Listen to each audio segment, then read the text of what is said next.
What's up, YouTube? Today we're going to fix the air conditioning on a 1996 Chevrolet 1500 with 281,000 miles on it. Jump in for another ride.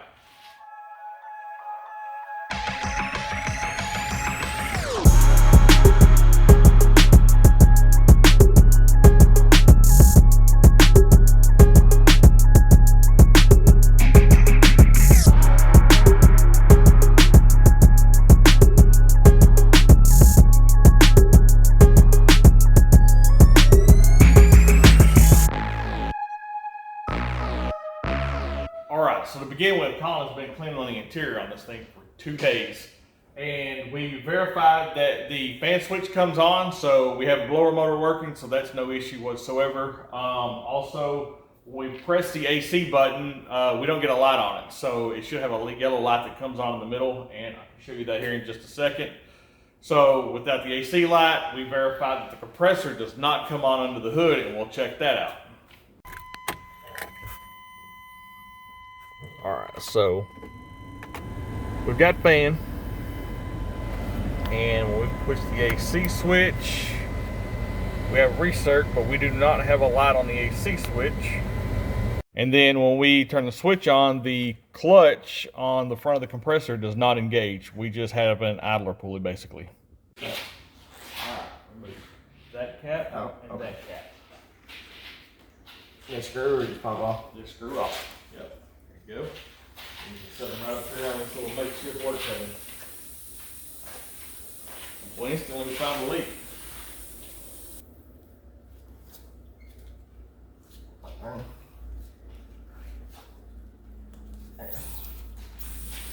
we know we got pressure. Let's get that back off. The way these work, it's got a collar inside. Pull it back just a shade. That should pop right on these ports.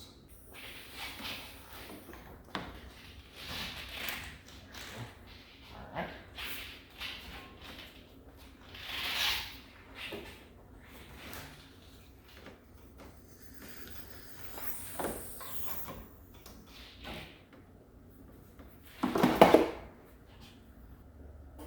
So under 20 pounds on the low side. Okay. So showing under 20 pounds on the low side, so we do have a little bit of pressure in it, shockingly. Let's grab a water bottle. All right, so we're gonna start by a common leak. It's right up in here on the front side of this on the compressor, so spray it like up inside there. Nothing? Okay. Now start working your way around all these little screw fittings. Yep.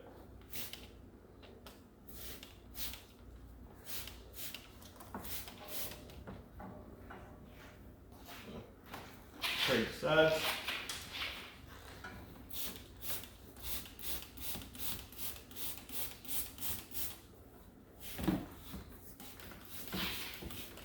Nothing?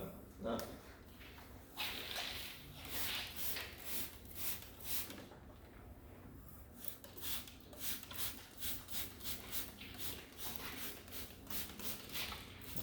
Get this out of the little manifold right there.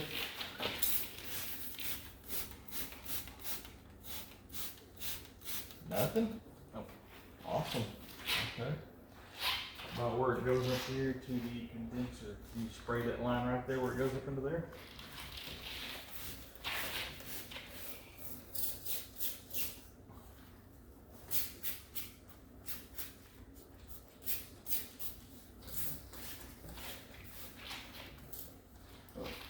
Nothing? Okay, well, let's do this. Shove our gauges all the way off. Right top of that valve.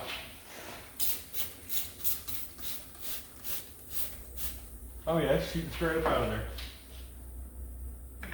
Try that. Yep. Yeah, both of our ports are leaking. Okay, so make sure we got our gauges off. Let's put our cap back on there, Colin, to seal it up. So down the front side of the compressor, we checked and no leaks. And instantly, as soon as we pulled the caps off, both ports on the manifold started leaking. So we went ahead and just made sure we were holding pressure. We went ahead and soaked down all the fittings on the lines all the way around to the dryer, down to the condenser, and we can't find any leaks. So it looks like our primary leaks are going to be up here on the manifold. So we are going to see what we need to do to get parts.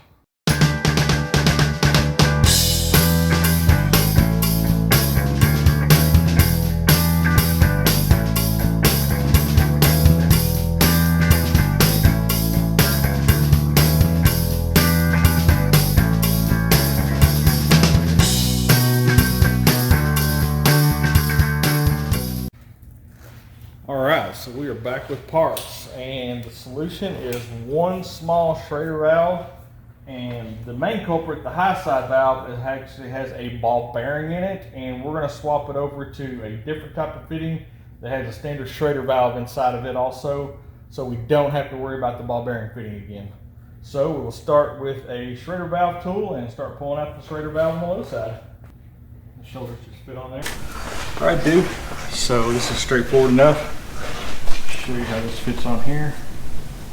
So if you'll just put it up inside this port, just go grab and we'll start turning it like that, pull it up. Get a wrench to fit the high side.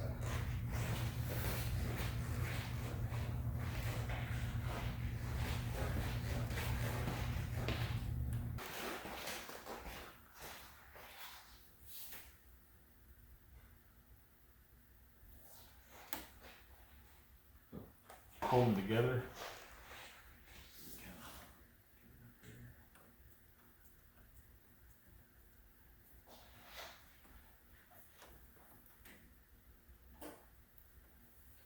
Just snug it up like that, just like a tire.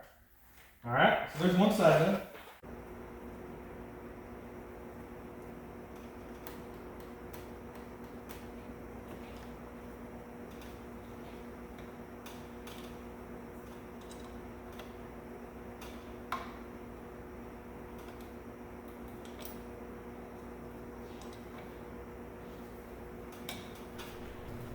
The housing on the original fill port was aluminum, and as we began removing it, the shoulders began rounding off, causing damages.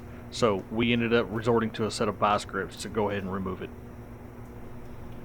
In my experience when working with aluminum components, as the components come loose and then they try to seize up again, the best option to go ahead and get this removed is to work the component back and forth. That'll go ahead and relieve some of the friction off of the threads and slowly remove it without tearing up the threads on the aluminum. With the original charge port now removed, we then used a cordless Dyson to go ahead and vacuum up any metal shavings to keep contaminations out of the lines.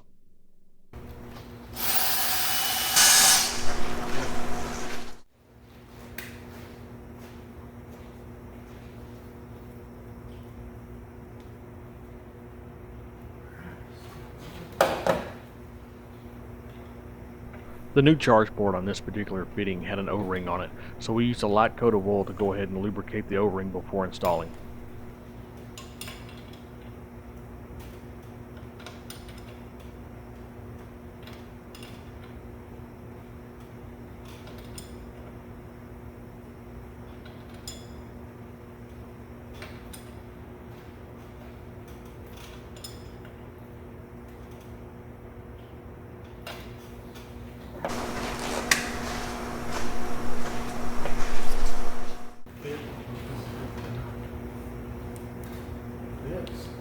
All right.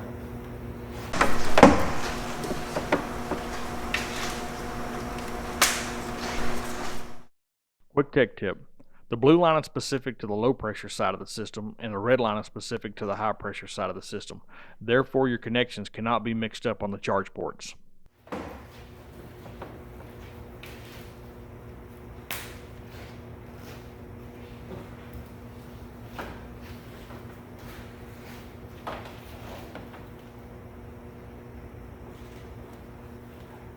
While the system vacuums down, I wanted to share some information with you. First up is the part number of the gauges that I've been using in my shop for several years. I'm not a professional by any stretch of the imagination, just sharing what I've had great luck with. Next is an image of the sheet that comes with the gauge set that references their ambient temperature and the readings that will come up on your gauges when the system is operating correctly. Next is an image of the gauges so that you can reference back to those ambient temperatures and the pressures if you're unfamiliar with how the gauges read on an HVAC system gauge set.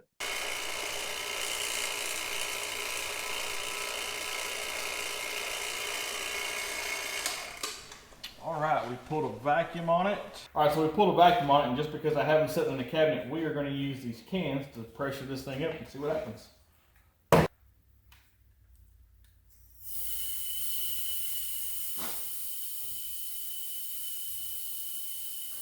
Con, hop in.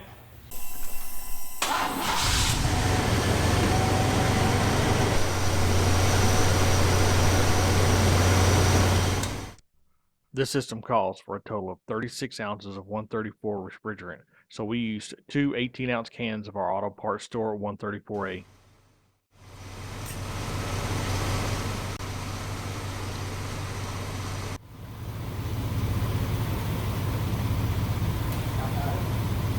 Smoke it down, you know. Pull it out.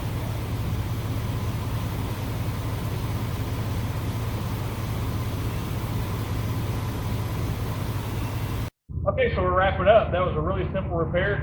All it really was were two Schrader valves, or really a ball valve and a Schrader valve. We just switched out the ball valve over to the Schrader valve. So we're blowing cool air. We're about to open the door up because the truck's running in here with the doors closed.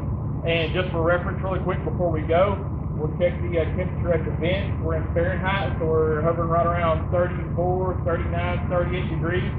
So blowing absolutely great for a 1996 pickup truck with 281,000 miles on it. So just shows you what you can do whenever you take great care of a vehicle like my father-in-law does. So really hope you enjoyed the video. Hope you got some decent information out of it. Sorry, it really wasn't more of a complicated repair. It was just very straightforward. Shows you what you can get done in a driveway in an afternoon. And I absolutely appreciate you watching. Do me a favor, hit the subscribe, hit the bell notification, and jump in for another ride.